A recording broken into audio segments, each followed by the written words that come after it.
Hello friends, आज हम 12वीं कक्षा के गणित में यूनिट 2 इन्वर्स ट्रिगोनोमेट्री प्रतिलोम त्रिकोणमिति से संबंधित इम्पोर्टेंट उन प्रश्नों को देखेंगे जो एग्जाम के दृष्टिकोण से बहुत ही इम्पोर्टेंट हैं। और इस अध्याय में जो भी सूत्र हैं वह भी एग्ज़ाम में डायरेक्टली पूछे जाते हैं, तो आप उन्हें भी अच्छी तरह से याद कर लें। और हम इस पर संबंधित एक वीडियो बना चुके हैं, आप चाहें तो उन्हें भी देख सकते हैं। तो स्टार्ट करते हैं आज का class. Cos inverse cos 8 pi upon 5। यदि हम इसे लिखें तो लिख सकते हैं cos inverse cos 8 pi upon 5। तो आपने पढ़ा था कि यदि ये एंगल cos के रेंज में होता है तो उस स्थिति में cos इन्वर्स से cos एलिमिनेट हो जाता। तो हम पहले चेक करते हैं क्या ये इसके रेंज में है। तो cos का एक रेंज था 0 से पाई, 0 से पाई अर्थात 0 डिग्री से लेकर के 180 डिग्री के बीच में। यदि हम इस एंगल को चेक करें तो हमारे पास है 8 पाई, पाई अर्थात 180 अपॉन 5। 5 से यदि इसको हम एलिमिनेट करते हैं तो 5 3 जा 15, 5 6 जा। अब ये देखते हैं तो 8 6 48, 8 हासिल 4, 8 3 24 4 28 अर्थात ये 180 डिग्री से अधिक है। इसका मतलब ये इसके रेंज में नहीं है, और यदि रेंज में नहीं है तो उस स्थिति में हम cos से cos इन्वर्स को हम एलिमिनेट नहीं कर सकते हैं। तो सबसे पहले हमें क्या करना होगा, इसे इसके रेंज में लाना होगा। और लाने के लिए हम इसे लिखेंगे cos इन्वर्स cos, और देखिए हम इसे तोड़ना सीखते हैं कि 8 पाई अपॉन 5 को हम कैसे तोड़ते हैं। 8 है तो 8 बाई 5 और पाई को हम चाहें तो अलग कर सकते हैं। अर्थात ये क्या हुआ, 8 में हमें 5 से डिवाइड करना है। अब देखिए 5 बन जा तो 5 होता, लेकिन अब घटाने के बाद देखते हैं कि 8 में से 5 को घटाते हैं तो आता है हमको 3, और 3 जो है 5 के आधा से अधिक है। ये बात आपको ध्यान रखना है कि हम जब डिवाइड करें तो भाग करते समय यदि रिमाइंडर जो हमारा आ रहा है शेष, वह यदि भाजक के आधा से यदि कम है अधिक है, तो उस स्थिति में आपको इस यहाँ पे जो एक बार में लग रहा था एक हम बढ़ा देंगे, अर्थात इसमें हम लगाएंगे 2 बार में। तो हो जाएगा 5 2 जा 10 और घटाएंगे तो आएगा -2। अर्थात यदि हम लिखना चाहें तो 8 बाई 5 को लिख सकते हैं 2 माइनस 2, ये वाला 2 यहाँ पे -2 है तो -2 अपॉन 5। देखिए पहले ये वाला हम यहाँ पे लिखे हैं, फिर ये शेषफल को -2 को यहाँ पे और 5 जिससे भाग दिए उसको नीचे।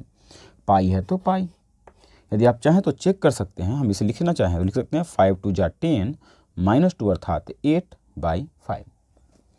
तो अब देखिए यदि हम पाई से इसमें मल्टीप्लाई करें तो हमें मिल जाएगा 2 पाई माइनस 2 पाई बाई 5। तो हमें मिल गया cos 2 पाई माइनस थीटा। यदि इसे देखें तो cos 2 पाई अर्थात यहाँ पे पाई 2 पाई माइनस थीटा अर्थात ये चला गया 4th क्वाड्रेंट में, और 4th क्वाड्रेंट में cos और sec पॉजिटिव होते हैं, इसलिए ये हमें देगा cos inverse cos 2 pi by 5। अब ये आ गया इसके रेंज में, तो cos इन्वर्स से cos को यदि हम हटा दें तो हमें मिलेगा 2 पाई अपॉन 5 अर्थात ये आंसर होगा 2 पाई अपॉन 5। 2 पाई अपॉन 5 ये होगा हमारा cos inverse 2x minus 5। Question है cos इन्वर्स 2x माइनस 1। तो यदि हम x के जगह पे हम इसे लिखना चाहें तो लिख सकते हैं cos इन्वर्स 2 रूट x का स्क्वायर माइनस 1। और यदि हम x के रूट x के जगह पर cos को मान लें, ऐसा हम इसलिए कर रहे हैं क्योंकि आपको जब हम पिछला क्लास में इन्वर्स ट्रिगोनोमेट्री के सूत्रों को जब हम प्रूफ कर रहे थे उसमें हमने समझाया था कि cos इन्वर्स के आगे यदि इस प्रकार से हो तो हम यहाँ पर x के जगह पे sign cos tan cot sec और cosec ये 6 निष्पत्तियों में से उसे मानते हैं, ताकि उसको मान लेंगे जिसके जगह पर इसको रखने पे ये फॉर्मूला पे चला जाए। तो इसलिए हम इसको इस प्रकार से सेट कर रहे हैं, ताकि यदि हम रूट x के जगह पर cos को डाल दें तो हो जाएगा 2 cos स्क्वायर -1 और ये फॉर्मूला होता है cos 2a का। तो हम यहाँ पे चाहें तो मान सकते हैं इतना, जब हम इसे इतना x को √x का स्क्वायर लिख सकते हैं, स्क्वायर से रूट कैंसिल, तो इसमें और इसमें कोई अंतर नहीं होगा। यदि हम यहाँ पे माना √x इक्वल cos थीटा, तो हमें मिल जाएगा cos के यदि हम इधर लाएँ तो cos inverse √x equal theta. और यदि हम ये इन दोनों का प्रयोग यहाँ पर करें तो हमें मिलेगा cos इनवर्स 2 और √x के जगह पे आ जाएगा cos थीटा और स्क्वायर है तो स्क्वायर, -1 है तो -1, तो ये हो गया cos इनवर्स और 2 cos स्क्वायर थीटा -1 होता है cos 2a का फॉर्मूला, अर्थात यहाँ पे लिख सकते हैं cos 2 थीटा। अब देखिए cos इनवर्स से cos को यदि हम हटा दें तो बचेगा 2 थीटा, तो 2 है तो 2 और थीटा के जगह पे लिख सकते हैं हम cos इनवर्स √x। तो इस प्रकार से हमारा ये आंसर हो गया 2 cos inverse √x, 2 cos inverse √x। ये हो गया ऑप्शन नंबर सी हमारा आंसर है। 2 cot inverse 3 plus cot inverse 7, 2 cot inverse 3 plus cot inverse 7। यदि आपको याद हो तो आपने एक फॉर्मूला पढ़ा था कि cot inverse x equal tan inverse 1/x। यदि हम इस सूत्र का प्रयोग यहाँ पर करें तो हम लिख सकते हैं 2 tan इनवर्स 3 के जगह पे 1/3 प्लस यहाँ पर लिख सकते हैं tan इनवर्स 1/7। फिर आपने एक और फॉर्मूला पढ़ा था 2 tan inverse x equal tan inverse 2x/1 - x²। और यदि हम इसका प्रयोग यहाँ पर करें तो लिख सकते हैं tan इनवर्स 2x अर्थात 2 × x के जगह पे है 1/3, तो 1/3 अपॉन 1 - x² अर्थात 1/3 का स्क्वायर प्लस tan इनवर्स 1/7। अब यदि हम इसे लिखें तो हम लिख सकते हैं tan इनवर्स 2/3 और यहाँ से हम लिख सकते हैं 1 - 1/9 प्लस tan इनवर्स x 1/7। तो यहाँ पे मिलेगा tan इनवर्स, इसका हो गया 2/3 और नीचे में इसको सॉल्व करेंगे तो हो जाएगा 9 × 1 = 9 -1 अर्थात 8/9। इस डिवाइड को यदि हम मल्टीप्लाई में चेंज करें तो यहाँ पे हमें मिल जाएगा 9/8 और यहाँ मिल गया प्लस tan इनवर्स 1/7। 3 × 3 = 9 और 2 × 4 = 12।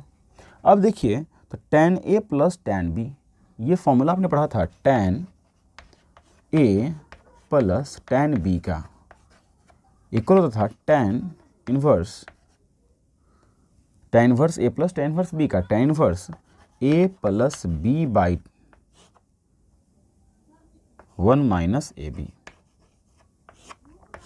और यदि हम इस फॉर्मूला का इस्तेमाल यहाँ पर करें तो हम लिख सकते हैं tan इनवर्स 3/4 प्लस 1/7 अपॉन 1 - 3/4 × 1/7 और आपको मिल जाएगा tan इनवर्स 21 + 1, 21 + 4 अपॉन 28।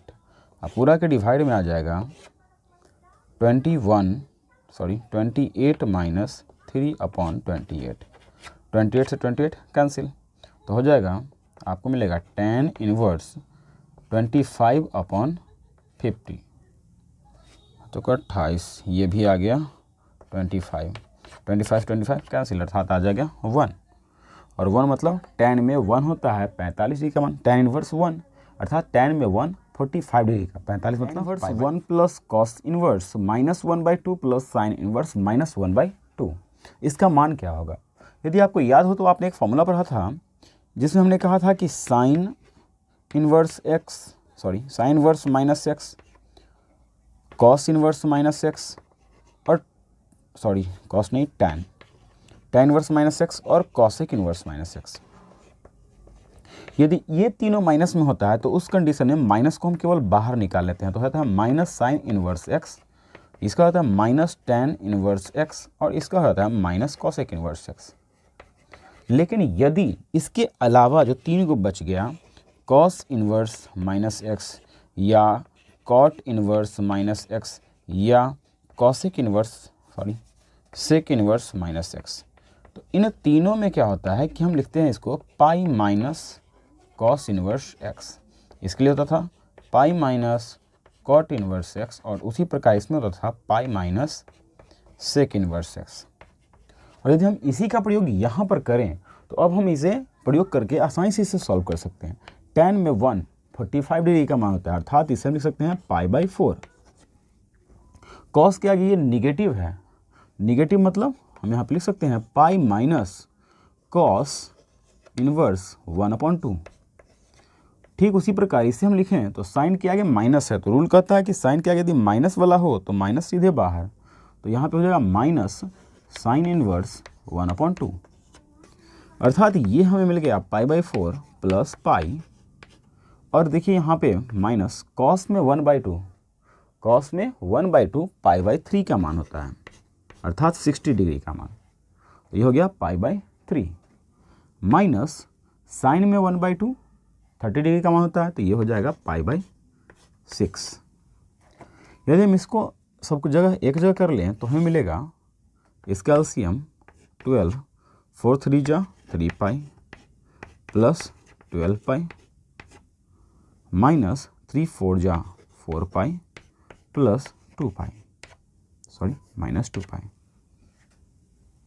इसका हो गया 15 6 9 पाई अपॉन 12, तो 3 3 जा 9 3 4 जा 12, अर्थात 3 π/4, और ये होगा हमारा answer 3 π/4, option number B. Sec inverse sec square tan inverse 5 plus cosec square cot inverse 5, इसका मान हमें ज्ञात करना है। तो सबसे पहले आपने एक फॉर्मूला पढ़ा था 1 plus tan square theta equal sec square theta, और एक और फॉर्मूला था 1 plus cot square theta equal cosec square theta. यदि हम इन दोनों का यूज़ यहाँ पर कर दें तो देखिए सेक स्क्वायर थीटा की जगह पे ये पूरा और कॉसेक स्क्वायर थीटा की जगह पे ये पूरा, तो यहाँ से फॉर्मूला लिख सकते हैं इसको हम 1 प्लस tan स्क्वायर और थीटा की जगह पे आ जाएगा tan इनवर्स 5 प्लस है तो प्लस, और इसके लिए हम लिख सकते हैं 1 प्लस कॉट स्क्वायर थीटा की जगह पे फिर से आ जाएगा कॉट इनवर्स 5। देखिए 1 है तो 1 प्लस यहाँ पे ये जो tan का स्क्वायर है ये तो इसका एंगल है और यहाँ भी इसका ये एंगल है, और हमें पता है कि ये जो स्क्वायर है tan स्क्वायर ये केवल tan का ही नहीं है, ये पूरा का स्क्वायर हम इसे लिख सकते हैं। ठीक उसी प्रकार ये जो स्क्वायर है इसे हम लिख सकते हैं ये पूरा का होल स्क्वायर, यहाँ पे हम लिख रहे हैं। तो यहाँ पर देखिए tan इनवर्स से tan यदि कैंसिल हो गया तो बचा केवल 5, तो हो जाएगा 5 का स्क्वायर, प्लस है तो प्लस, फिर 1 है तो 1 प्लस, यहाँ पे कॉट से कॉट इनवर्स कैंसिल तो बच गया 5 और 5 का हो गया स्क्वायर, अर्थात 1 प्लस 25 प्लस 1 प्लस 25, अर्थात ये हो गया 52, और ये होगा आपका आंसर, ऑप्शन नंबर डी।